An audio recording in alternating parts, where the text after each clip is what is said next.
Okay, so who's facilitating early years, please? Laura and, I'm sorry, I don't know, David. Laura and David on early years. Access to healthy food, Grant and Jay. Access to physical activity, sorry, again, and Nancy. Workplace-based interventions, Joe, and sorry, I'm so rude. And tackling obesity within the 5 areas, so area-based interventions, Esther and okay, so go to your tables, you've got facilitators who will help, and the questions we want to address are known to facilitators, and I'll put them up here as a reminder. Thank you. If you don't want to be there, tell us.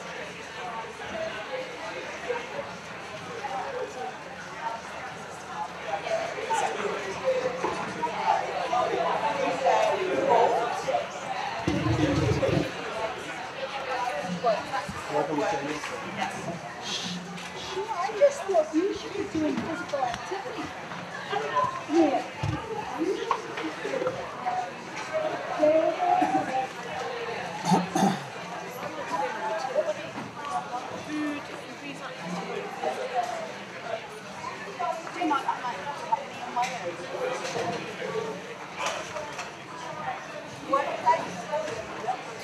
Come to workplace. It's refined quality group.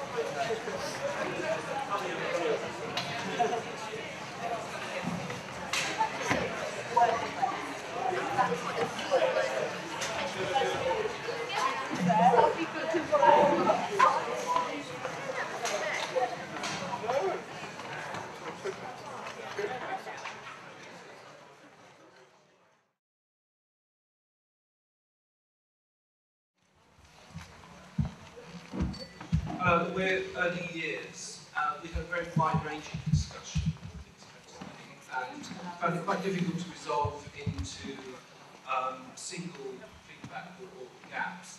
But we were very aware of, we talked a lot about social norms, and gave the example of the way in which has been cited already, the way in which Jamie Oliver's campaign was effective, but how that was linked to legislation. We talked about particular institutions related to early childhood, such as the Children's Centre, and one of the points that we made was about how that interprofessional working is encouraged in these areas and is in fact a central plank of what is happening there, but it's still quite difficult to achieve, and also that there is a kind of patchiness across the public, private and voluntary sector, which is the sort of tapestry for early childhood provision. Thank you. And were you the only group, or were there two such, Laura, then? Who's feeding back from your group?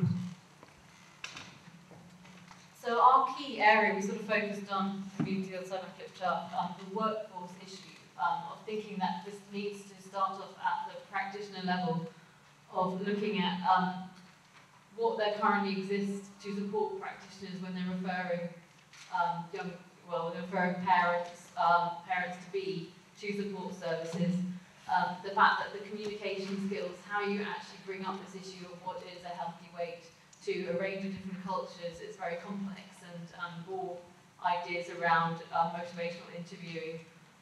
Also making sure that we think the business case, the actual evidence about investment in the early years, needs to be made more clearly to practitioners. And it needs to be integrated into a broader lifestyle approach. So obesity shouldn't be seen on its own, which was a key message. It needs to be seen as part of what it means to be a healthy, happy family in the long term. So it sort of went to what we thought could happen would be some guidelines for practitioners specifically on the early years intervention issue. Okay, thank you for that. I think we'll take all the groups and then I'll just throw it open if we have any time for some final comments. The group on food, increasing access to healthy food options, Grant. I think I'll need a mic actually, if I could just...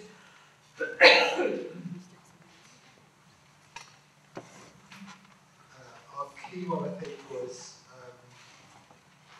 the need for legislation and sale of unhealthy food to children.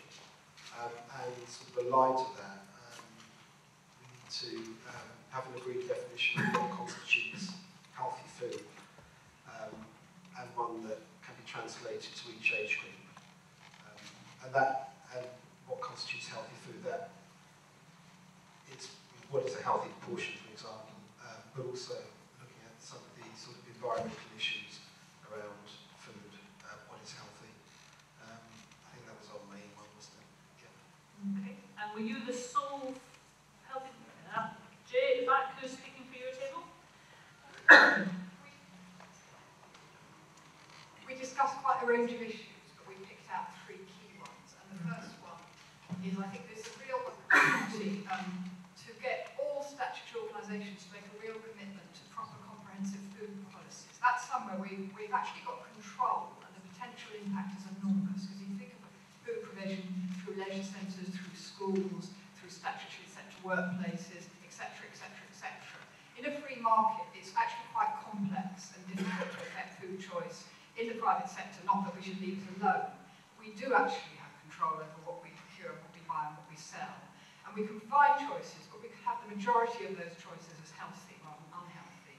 I actually personally think it's completely wrong to use public money to provide unhealthy food. It's completely contradictory. So that one is a real opportunity. And what the Mayor could do is issue a challenge to statutory organisations across London to become exemplars and put a real commitment in.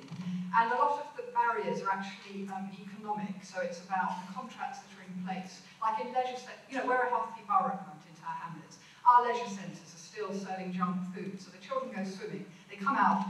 Do they have they don't have a healthy, they do have choices, but they don't have very much healthy choice. So good people sometimes counter it with choice. So that's the one I feel really strongly about. There's a real potential there. It'd be great if London would lead the way on that. We also talked about influencing fast food outlets. It would be helpful. Different boroughs are trying to tackle this one, but if we had support London-wide around the legislative and regulatory framework, that would help us spread that impact more widely. And then finally, looking at the private sector, we need to be looking creatively at how we use incentives to encourage healthy food choices. There's a lot of other things we have, but